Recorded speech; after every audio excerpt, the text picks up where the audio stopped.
Bismillahirrahmanirrahim. Assalamualaikum warahmatullahi wabarakatuh.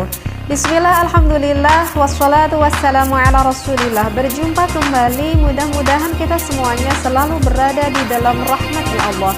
Amin ya Allah ya rabbal alamin. Menstimulasi alat vital lelaki ataupun perempuan menggunakan dengan tangannya sendiri ataupun dengan tangan orang lain. Artinya tangan orang lain adalah bukan dengan tangan istrinya ataupun bukan dengan tangan suaminya. Dia lakukan dengan cara meraba ataupun dengan cara menyentuh. Tujuannya itu adalah untuk mendapatkan sensasi yang menyenangkan seperti saat mencapai orgasme ketika sedang melakukan berhubungan seksualitas. Nah, apakah yang dikatakan ini adalah dikatakan dengan onani ataupun masturbasi. Nah, bahasa masturbasi ini udah kita ketahui ya dari bahasa Inggris gitu ya. Kalau onani itu dari bahasa Yunani. Sedangkan kalau di dalam bahasa fikihnya itu dikatakan dengan al-istimna' bil yad seperti itu, ataupun nikahul yad ataupun al-adah al-syirriyah. Tapi itu hanya istilah saja ya, sama-sama saja mau istimna, mau onani ataupun masturbasi. Mengapa sih orang-orang melakukan masturbasi ataupun melakukan onani? Itu dikarenakan dipicu oleh hormon seksualitas pada dirinya itu yang sedang meningkat. Nah, dan hal itu dikarenakan orang itu mendapatkan stimulasi seksualitas, misalkan dari pandangan gitu ya dari pandangan yang sehingga membangkitkan gairah seksualitas pada dirinya, baik dia melihat secara langsung seperti itu ataupun dia melihat dari majalah-majalah ya, ataupun dari sekarang misalkan dari handphone, dari acara tontonan-tontonan YouTube, misalkan dari wanita-wanita yang maaf gitu ya, yang cukup seksi, yang terlihat auratnya sehingga menimbulkan rasa gairah seksualitas yang cukup tinggi. Hal itu bisa menjadikan salah satu pemicu. Bisa saja terjadi diantaranya dikarenakan ada sentuhan seperti itu. Ya, misalkan orang-orang muda zaman sekarang yang berpacaran, yang tidak tahu aturan agama sehingga berani disentuh ininya, itunya gitu ya, sehingga ketika nanti dia pulang ke rumah terbayang-bayang sehingga ingin melakukan onani ataupun ingin melakukan masturbasi. Ataupun tidak seperti itu, bisa saja terjadi dikarenakan fantasi dirinya itu. Jadi membayangkan hal-hal yang bersifat negatif pada otaknya itu, sehingga ingin melakukan juga hal itu. Dan yang terakhir bisa saja terjadi itu dikarenakan ada pengalaman sebelumnya. Artinya adalah pengalaman sebelumnya orang ini pernah nih melakukan masturbasi ataupun melakukan onani sehingga dia merasa mendapatkan kepuasan, dia merasa mendapatkan kenikmatan ketika dia melakukan hal itu sehingga ada timbul kecanduan pengen ngulang dan ngulang lagi seperti itu. Nah, itu adalah salah satu hal yang dapat memicu akan semakin tingginya hormon seksualitas pada orang tersebut. Seperti itu ya.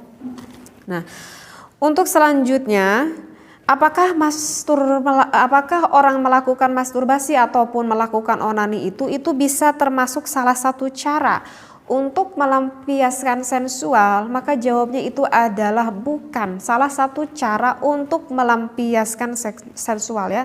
Karena apa? Karena orang itu sebetulnya tidak akan mendapatkan seksualitas seperti itu.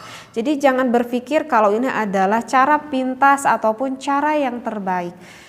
Tidak seperti itu. Nah, untuk selanjutnya sekarang, apakah orang yang melakukan onani ataupun orang yang melakukan masturbasi itu akan mendapatkan negatif gak? Ataupun akan mendapatkan kemadorotan gak ketika orang itu melakukan onani? Ya, jawabnya itu adalah jelas akan mendapatkan kemadorotan ataupun ada sisi negatif ketika orang tersebut melakukan onani ataupun masturbasi.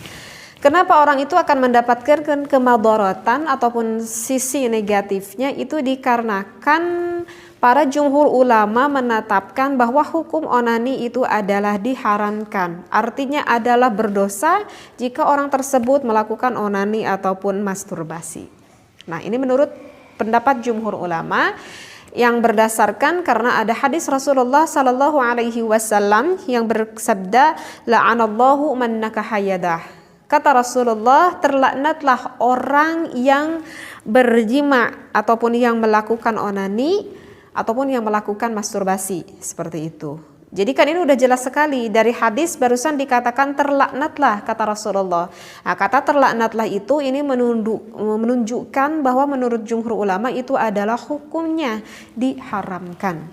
Nah, setiap apa yang diharamkan oleh Allah tentu itu tidak akan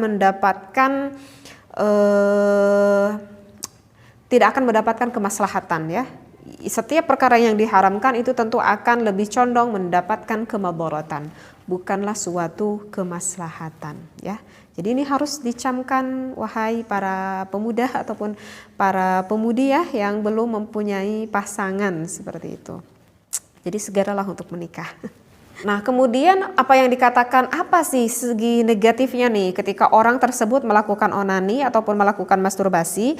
Nah, ketika orang tersebut sudah kecanduan nih, misalkan udah sampai kecanduan, artinya udah terbiasa melakukan hal seperti itu, maka orang itu nanti akan mendapatkan kekebalan, membuat kebal artinya, dan akan menurun sensitivitasnya. Jadi sensitivitas terhadap rangsangan seksualitas misalkan nanti suaminya ataupun istrinya itu akan menurun. Kenapa? Karena udah terbiasa dirinya itu merangsang seksualitasnya itu dengan dirinya itu sendiri ya. Nah, itu adalah yang termasuk salah satu dampak negatifnya.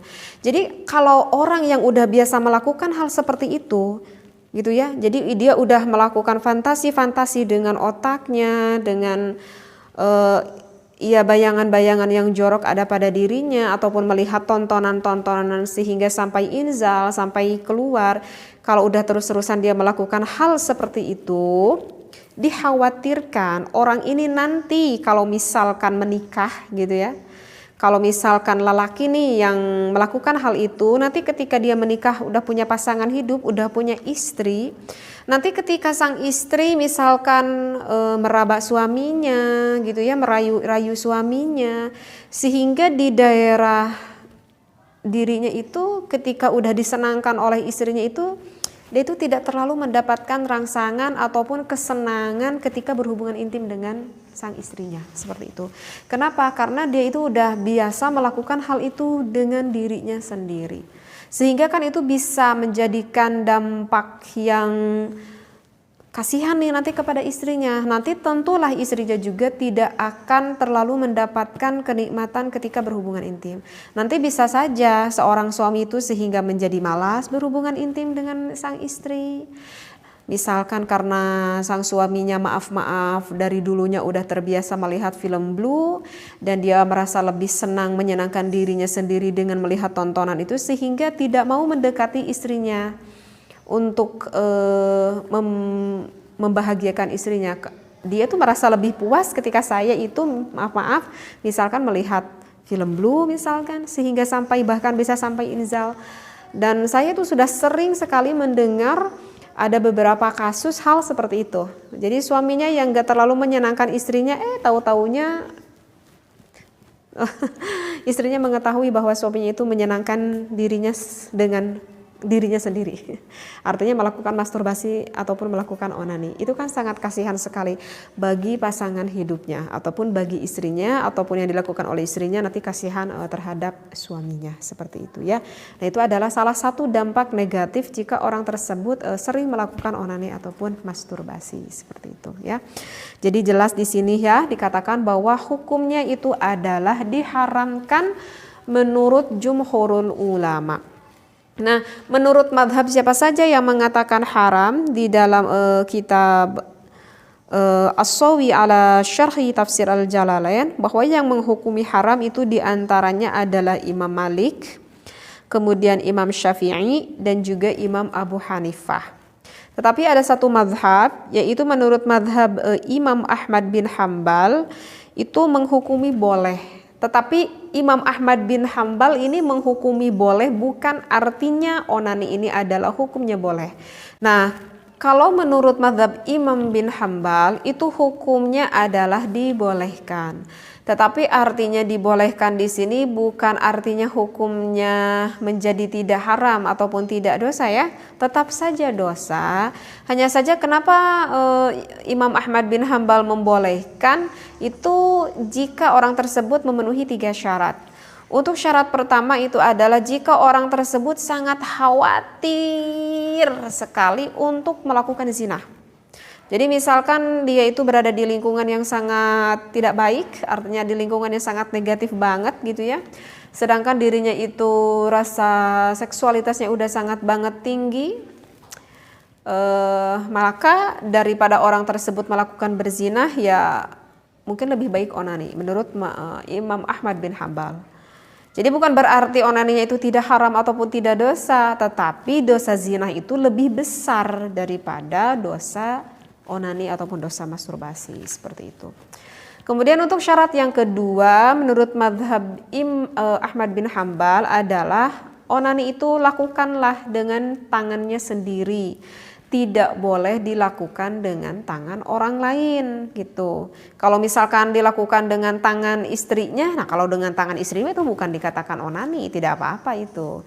Jadi kan yang dikatakan onani tadi kan yang dilakukan oleh tangannya sendiri ataupun dengan tangannya orang lain. Nah untuk syarat yang kedua tidak boleh dilakukan dengan tangan orang lain seperti itu.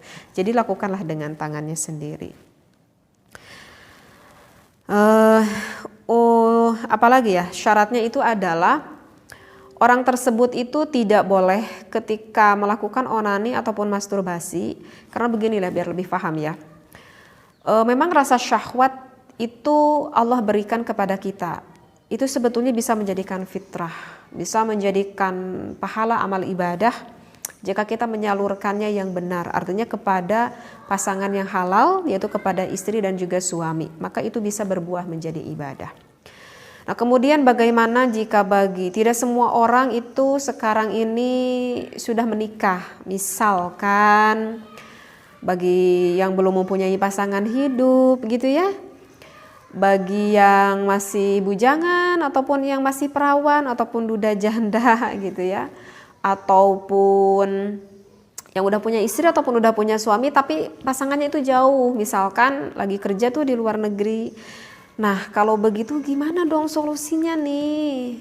Hormon saya ini udah lagi benar-benar tingginya, gairah seksualitas saya ini udah benar-benar memuncak gitu. Maka solusinya itu gimana gitu ya? Misalkan yang ada bertanya seperti itu. Maka kata Rasulullah, jika rasa syahwatmu itu sedang tinggi, maka lakukanlah berpuasa. Kenapa? Karena berpuasa itu merupakan perisai bagi diri kamu untuk menekan rasa syahwatmu itu. Jadi solusinya adalah perbanyaklah untuk berpuasa bagi orang-orang yang tidak mempunyai pasangan hidup. Itu yang disampaikan oleh Rasulullah. Karena ketika kita melakukan berpuasa, kan kita menyedikitkan makan tuh. Artinya kalau kita menyedikitkan makan, maka akan lebih menekan rasa syahwat itu. Dan bukan hanya sebatas puasa secara zahir ya, artinya tidak hanya sebatas mengurangi makan minum saja, tetapi lakukanlah berpuasa secara batiniyah.